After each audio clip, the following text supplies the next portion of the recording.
yang sedang sakit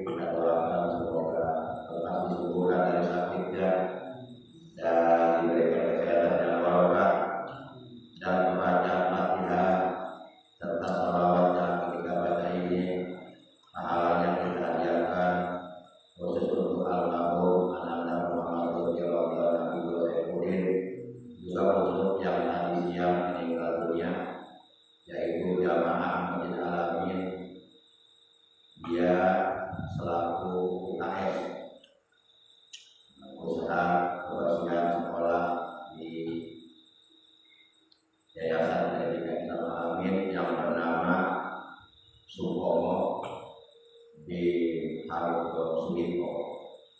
Kita doakan semoga almarhum diterima iman Islamnya, misalnya amal solehnya, amal kebaikannya yang pernah dilakukannya semasa hidupnya, diampuni segala dosanya, dan anak buahnya juga semakin terangkan.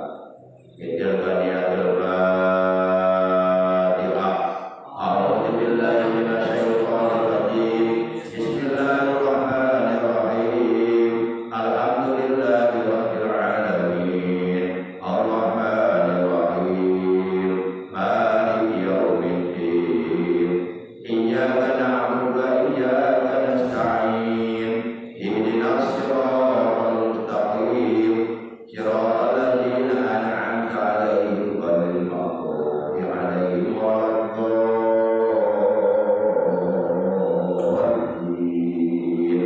Rabbi ighfir lana wa liwalidayna. Amin.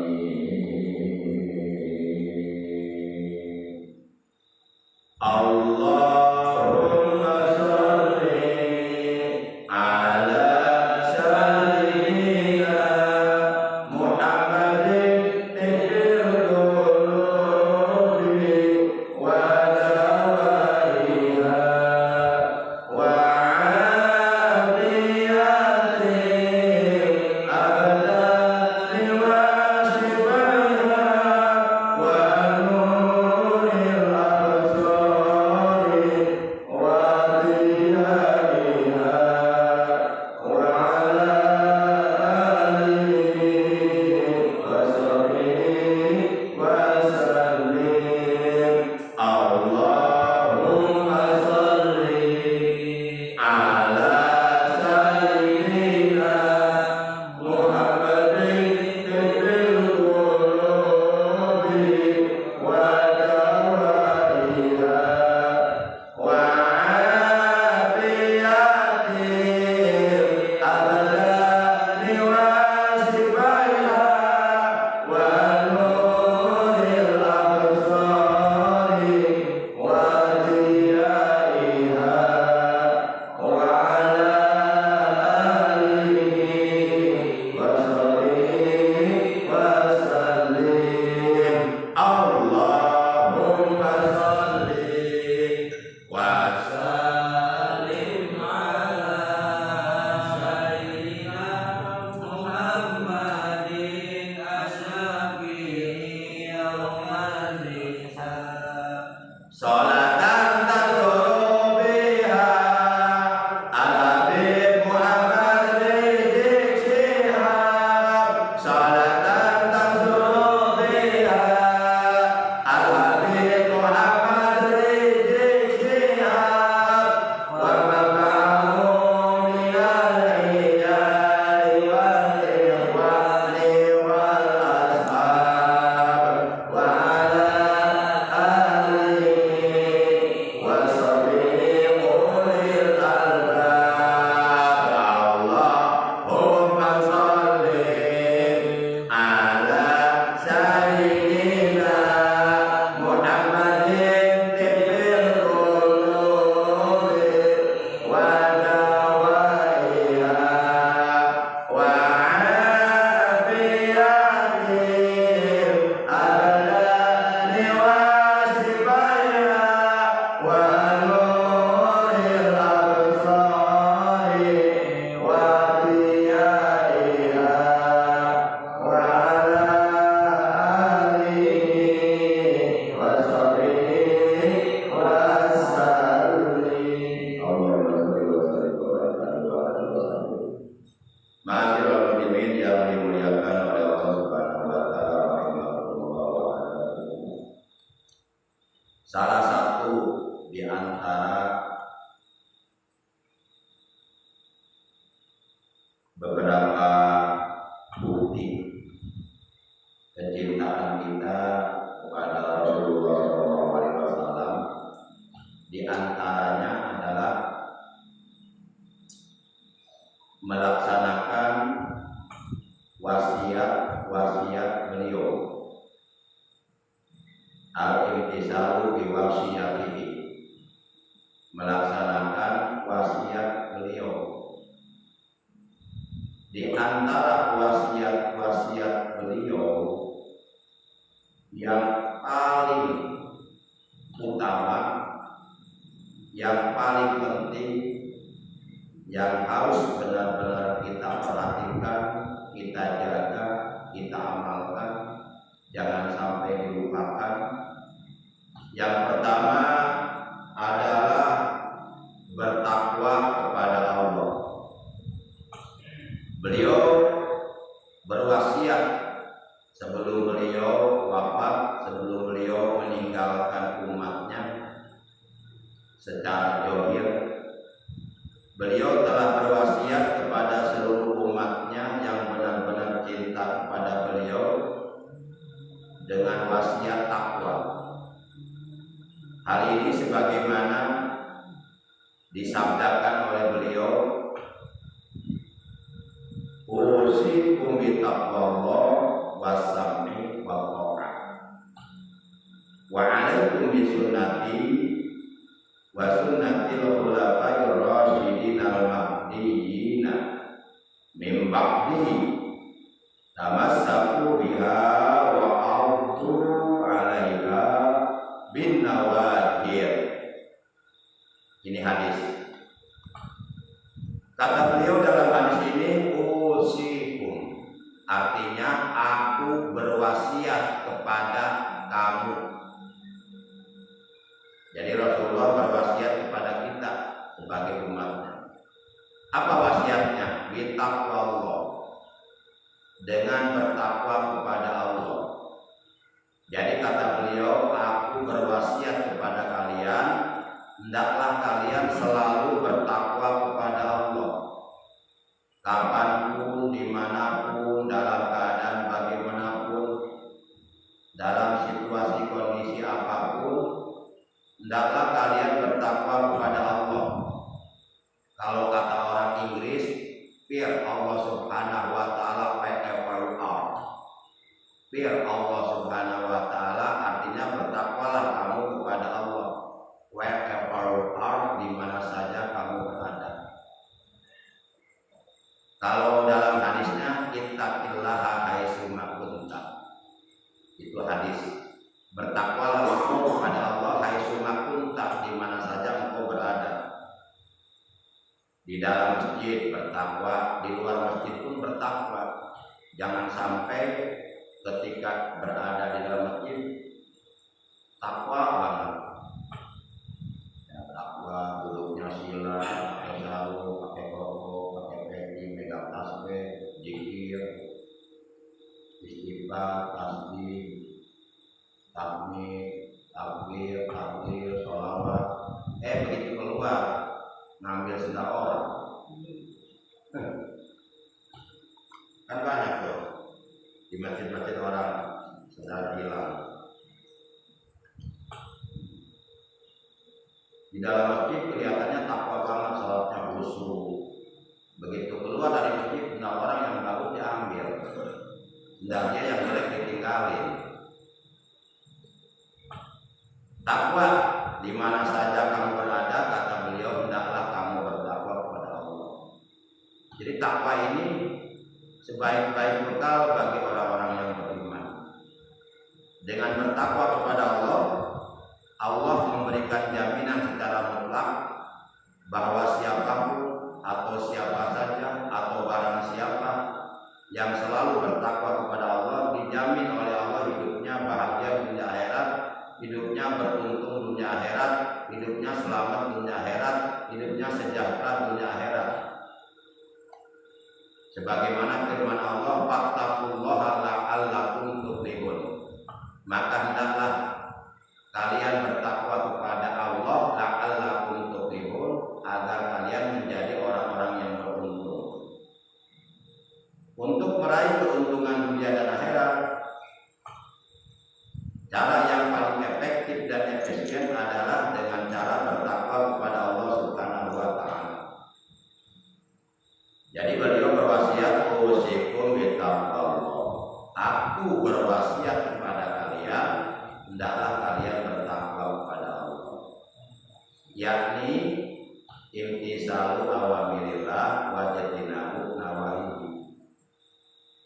Bertakwa kepada Allah yakni melaksanakan perintah-perintah Allah, baik perintah-perintah Allah yang hukumnya sunnah, terlebih-lebih perintah-perintah Allah yang hukumnya wajib, seperti sholat 5 waktu, sholat Jumat, menghadiri pengajian, thalabul ilmi itu hukumnya wajib, yang apabila dikerjakan Allah akan memberikan pahala besar kepada kita, dan apabila ditinggalkan, diabaikan, dilalaikan, maka kita berdosa kepada Allah. Dan dengan menjauhi larangan-larangan Allah, itulah pengertian takwa yang dikemukakan oleh para alim ulama. Wasam'i wa ta'ah, dan hendaklah kalian selalu mendengarkan. Mendengarkan apa? Mendengarkan nasihat-nasihat agama. Nasihat-nasihat agama yang disampaikan oleh siapapun, baik oleh guru-guru kita, oleh para asatidz, oleh para ulama, oleh para kiai, oleh para ajengan. Jadi beliau berwasiat kepada umatnya agar kita mau mendengarkan nasihat agama yang disampaikan oleh para dai, oleh para mubaligh. Karena dalam hadis Rasulullah menegaskan ad-dinu nasihatun. Ad-dinun nasihat. Ad-dinun nasihat. Kata beliau, ad-dinun nasihat. Agama itu nasihat. Pada dasarnya, hakikatnya setiap manusia itu butuh nasihat. Karena manusia terdiri dari 2 unsur, rohani dan jasmani.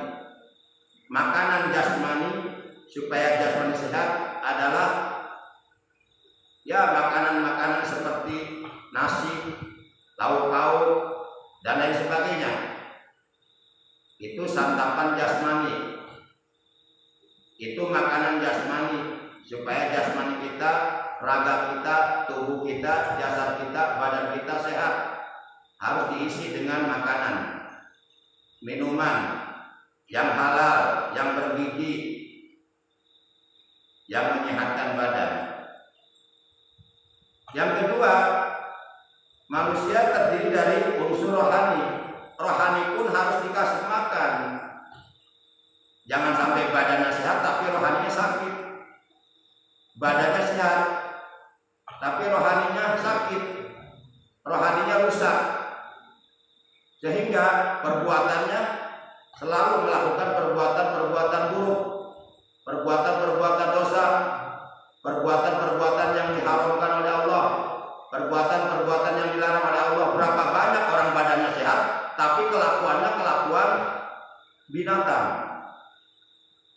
Mereka bermabuk-mabukan, bermain cewek, berzina, melacur, berjudi. Jasmaninya sehat tapi rohaninya sakit. Maka supaya rohani kita sehat, ya rohani harus dikasih makan. Makanan rohani adalah nasihat agama. Kalau orang sakit badan, sakit jasad, sakit raga, obatnya ada di dokter, ada di puskesmas, ada di rumah sakit.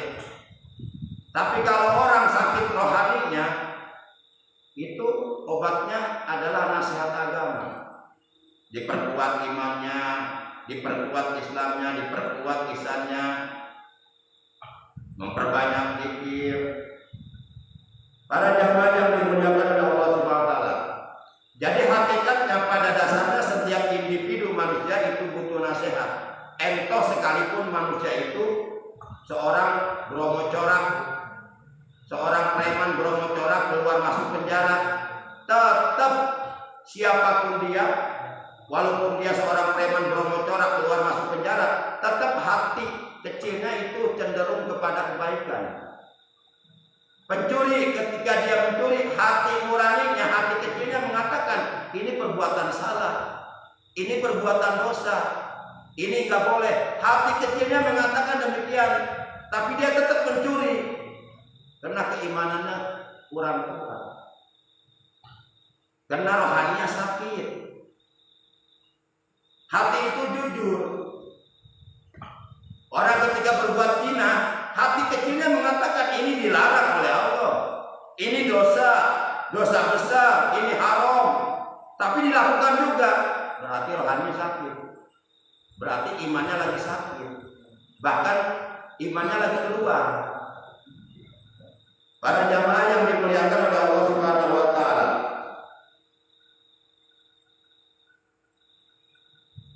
ad-dinun nasihat, agama itu nasihat. Agama yang diturunkan oleh Allah melalui para nabi dan para rasulnya, yaitu agama Islam. Allah Subhanahu wa taala menurunkan agama melalui para nabi dan para rasul untuk kehidupan umat manusia yang hidup dalam dunia, agar supaya manusia yang hidup dalam dunia mereka hidupnya terarah, mereka hidupnya rapih,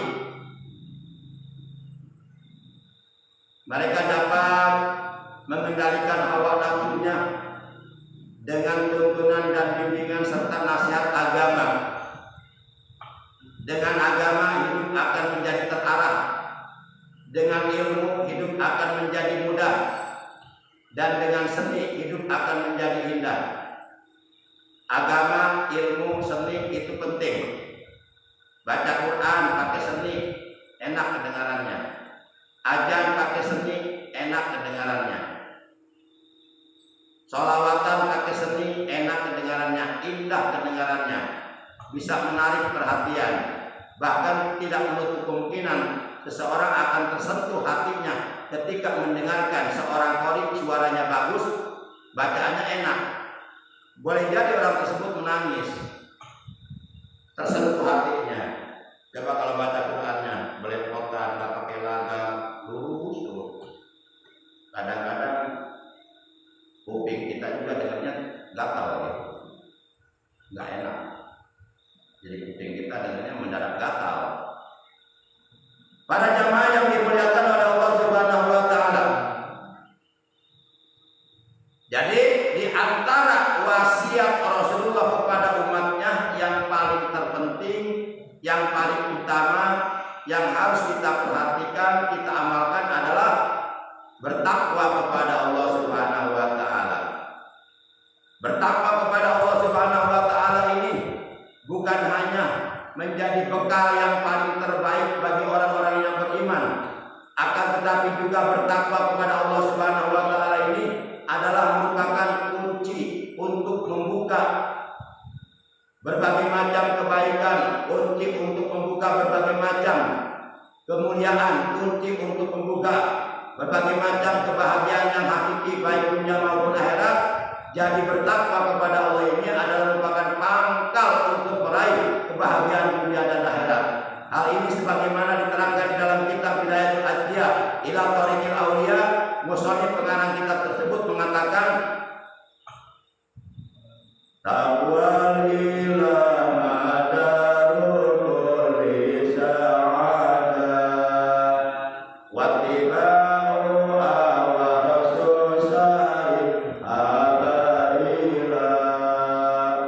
Taqwa lillah madarul kulli sa'adah wa tibau awarasul sari abaila. Taqwa lillah madarul kulli sa'adah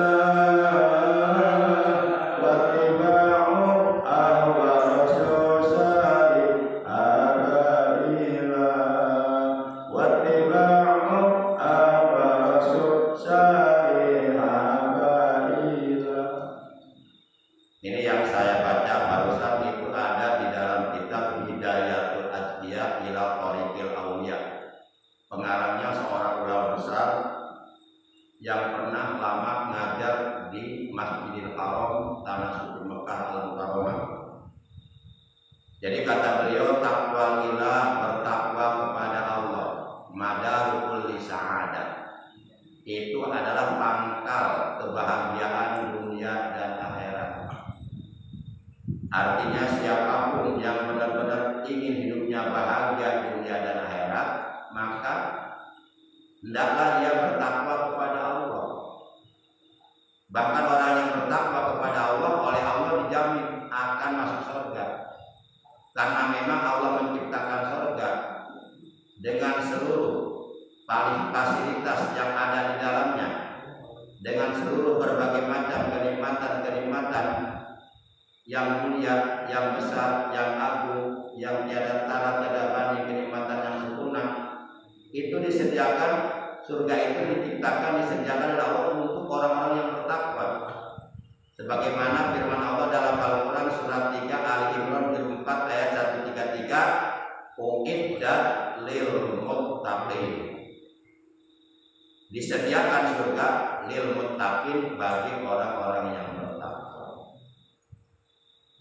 Para jamaah yang dimuliakan oleh Allah Subhanahu wa taala. Jadi yang kedua, beliau berwasiat agar kita mau mendengarkan nasihat-nasihat agama. Insya Allah yakin kalau kita sering mendengarkan nasihat-nasihat agama, sering mendengarkan siraman-siraman rohani, tausiah-tausiah Islamiyah, insya Allah nanti Allah akan menghidupkan hati kita. Jadi hati kita enggak mati. Lebih baik mati jasad daripada mati hati. Kalau mati jasad, mati raga, mati tubuh, mati badan, paling dikubur di dalam tanah. Tapi kalau mati hatinya, itu bisa dikubur di neraka, dibakar di neraka untuk selama-lamanya. Kalau orang hatinya sudah mati. Orang kalau hatinya sudah mati, dia nggak mampu melihat mana yang benar, mana yang salah. Kadang-kadang yang benar dia anggap salah, yang salah dia anggap benar. Itu akibat kalau orang hatinya sudah mati. Kalau orang hatinya sudah mati, rumahnya dekat masjid, dekat musola, nggak nyampe ke masjid musola. Kalau sudah mati hatinya, mati hati ini lebih berbahaya daripada mati jasad. Tapi orang kalau sering mendengarkan nasihat-nasihat agama yang disampaikan oleh para asatidz, para kiai, para ulama, para jengan, insya Allah hatinya akan hidup terus. Ibarat pohon yang sering disiram, jadi subur itu pohon, nggak layu, daun-daunnya nggak menguning, nggak rontok, nggak berjatuhan, nggak mati pohonnya. Kenapa? Karena sering disiram. Demikian pula hati yang ada di dalam tubuh kita itu harus sering disiram, karena di dalam hati ada iman. Iman makanannya itu nasihat agama. Kalau iman yang ada di dalam hati kita jarang disiram dengan siraman-siraman rohani Islam, dengan nasihat-nasihat agama, step by step, qalilan fa qalilan, lama-kelamaan akhirnya itu iman akan sirna, itu hati akan mati. Diibaratkan seperti sebuah pohon yang enggak pernah disiram, seperti sebuah pohon yang dimakan musim kemarau berkepanjangan, akhirnya pohon itu mati, boro-boro berbuah malah mati. Iman kita, hati kita kalau mati tidak akan menghasilkan amal soleh. Hati kita kalau mati tidak akan menghasilkan amal ibadah, karena hatinya sudah mati. Itu yang kedua. Yang ketiga terakhir, wa ta'ah. Rasulullah berwasiat kepada kita agar hendaknya kita selalu taat. Taat, patuh tunduk menjalankan perintah-perintah Allah, patuh tunduk menjalankan perintah-perintah Rasulullah, dan menjauhi larangan Allah dan Rasulnya. Allah menjamin dalam Al-Quran, wa may yuti'illaha wa rasulahu wa may yuti'illaha wa rasulahu fa ulaika ma'al ladzina an'ama Allahu 'alaihim minan nabiyyin wasiddiqin wasyuhada wassolihin wa hasuna ulaika rafiqa. Kata Allah dalam ayat ini, barang siapa yang taat, patuh, tunduk menjalankan perintah Allah dan Rasulnya, maka mereka itu akan berada di dalam surga bersama para nabi, para siddiqin, para syuhada, para sholihin. Mereka lah sebaik-baik teman kita nanti di dalam surga.